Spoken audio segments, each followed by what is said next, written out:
9 नवंबर को एक फैसला आया, काफी दिनों से चल रहा है, बाबरी मस्जिद का फैसला आया ना।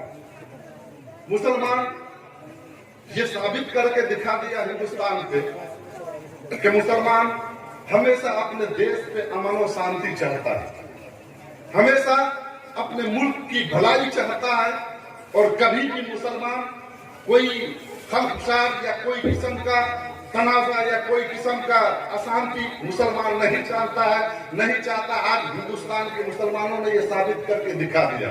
लेकिन मैं उस पर कहना चाहूंगा, आज बहुत सारे मुसलमान अपने तौर पे जो बड़े बड़े हैं, जो ठीक है सुप्रीम कोर्ट का फैसला मानना है, लेकिन फिर भी जो अधिकार है जमहूरी मुल्क में, जिनको ये अधिकार है और हक है कि मेरे साथ अगर इंसाफ सही नहीं हुआ है तो हम आगे इसकी कार्रवाई करेंगे, आवाज बुलंद कर रहे हैं। लेकिन मोहतरम हज़रात, उस फैसले पे भी अगर गौर करके देखें किस बुनियाद पर फैसला दिया गया, तो अगर उस पर अगर गौर करेंगे तो उस पर भी खामियां हमारे अंदर निकलती है और हमारे अंदर पाई जाती है। अगर उससे अगर ये कामयाबी दी गई तो फकत एक पॉइंट मैं आपको मैं बताता चलूं, जो डिसीजन को तकरीबन 1045 पन्नों का डिसीजन है, 1045 पेज का वो माने क्या बोलते हैं कि वो फैसला है, लेकिन उस पर भी एक पॉइंट बयान किया गया। सुप्रीम कोर्ट का जो 5 जज मिलकर जो कर दिया, तो उस पर एक पॉइंट बयान किया गया कि जब से माने क्या बोलते हैं कि उससे 1949 से लेकर अब तक वहां मुसलमान नमाजें नहीं पढ़ते थे,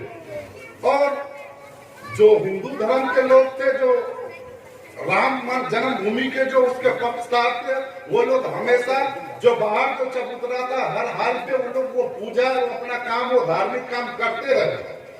तो लिहाजा वो अपने काम को करते रहे, जिसकी बुनियाद पे अगरचे उसके पास कोई ठोस दलील नहीं था, उनके पास कोई कागजी वो दलील नहीं था, लेकिन उसके बाद बावजूद वो अपने धर्म का काम करता अगर रहा तो उसे कामयाबी मिली, उसके हक पे फैसला दिया। हम अपने धर्म से दूर होते गए, हम अपने कुरान और हदीस को छोड़कर हम दुनियावी फैशन को अपनाते गए, हम मगरिबी तहजीब और मगरिबी ममालिक के हम पैरोकार बनते गए। तो आज इसका नतीजा ये हुआ कि हमारे ऊपर किस तरह के फैसले आ रहे हैं। मोहतरम हज़रात, आज भी अगर देखा जाए, मोहतरम हज़रात, मिल्की पे अगर आता हूँ, जब मिल्की अगर आता हूँ तो अक्सर ये बात, थोड़ा सा वक्त ले रहा हूँ हज़रत, मिल्की अगर आते हैं तो अक्सर लोग ये बातें ये शिकायत करने लगते, मिल्की में लोग चैन से नहीं रहता है, पुलिस परेशान करती है, यहाँ छापा मारता है, वहाँ छापा मारता है।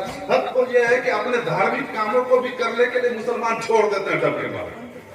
ये हाल है मुसलमानों का, जो अपने धार्मिक काम जो हमारा हक है, जो हम उसे कर सकते हैं, कहीं से भी कोई रुकावट नहीं है, लेकिन आज थोड़ी सी डर के कारण उसे भी हम छोड़ देते हैं। तो कमजोरी हमारे अंदर है, खामी हमारे अंदर है।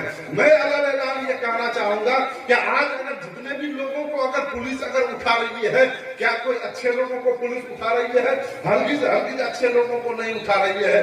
जिसके अंदर अगर कोई खामी है, तो जो खामी है, जिसके अंदर खराबी है, डर उसे होनी चाहिए। अगर आप मुसलमान होकर अगर गलत रास्ते को अपनाएंगे तो आपको तो सजा भुगतनी पड़ेगी। शरीयत मुतहरा का हुक्म है कि शराब पीना हराम है, और आप मुसलमान होकर अगर शराब के धंधा को अगर करेंगे, अपने घरों पे अगर शराब को बेचेंगे, तो क्यों नहीं आपके घर पे छापा मारेगा? शराब पीना शरीयत ने, कुरान और हदीस ने शराब पीने को हराम करार दिया। आज मुसलमान होकर शराब के बोतल को लेकर अब शराब के नशे पे धूत रहेंगे और रोडों पे गिरते फिरते अगर बवाली करेंगे, क्यों नहीं आपको पुलिस उठाएगी? आज गांजा पीना हराम है, आज अगर मुसलमान होकर अपने घरों पे गांजा की तस्करी करे और गांजा पीकर वो अयासी वो मस्ती करे, क्यों नहीं पुलिस उठाएगी? आज ताली पीना हराम है, आज ताली का अगर धंधा हम अपने घरों पे बैठ कर करें और लोगों को अपने घर पर अगर बैठा कर हम उसे पिलाए, तो क्यों नहीं पुलिस रेड करेगी? गलती तो हमारे अंदर है। क्या ऐसे लोगों को पुलिस उठाई है कि वो मस्जिद पे नमाज पढ़ने के लिए गया और मस्जिद से पुलिस उठा ली? क्या ऐसे लोगों को पुलिस उठाया है कि जलसे के मजमा में बैठा है और जलसे के मजमे में आकर पुलिस उसे उठा ली है? क्या ऐसे लोगों को पुलिस उठाई है कि किसी मिलाद पे वो बैठा हुआ है और वहां से पुलिस रेड करके उठा लिया? क्या ऐसे लोगों को उठाया पुलिस कि किसी ने घर में कुरान की तिलावत कर रहा है और पुलिस उसे उठाकर लेके चली गई? क्या ऐसे लोगों को पुलिस उठाई है कि वो मुसल्ले में बैठकर तस्बीह व तहलील का रूप कर रहा है और पुलिस उसे उठा के ले गई? नहीं, हरगिज़ ऐसा नहीं हो सकता।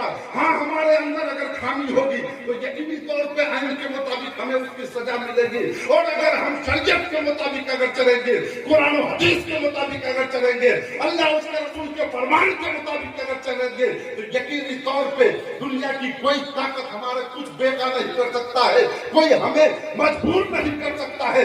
बल्कि सीना ठोक कर कल भी जिस तरह के मुसलमान जिए थे, आज के दौर पे भी अगर हम शरीयत के पाबंद हो जाएंगे, आज भी हम कामयाब व कामरान नजर आएंगे और कल भी कामयाब व कामरान नजर आएंगे। शर्त यह है कि हमें और आपको शरीयत मुतहरा के मुताबिक चलना होगा, हमें कुरान और हदीस के मुताबिक जिंदगी बशर करनी होगी, हमें अल्लाह उसके रसूल के फरमान के मुताबिक हमें और आपको चलना होगा। बरकत वक्त बहुत कम है, काफी देर से हमारे जीवनी वक्ता हजरत अल्लामा मौलाना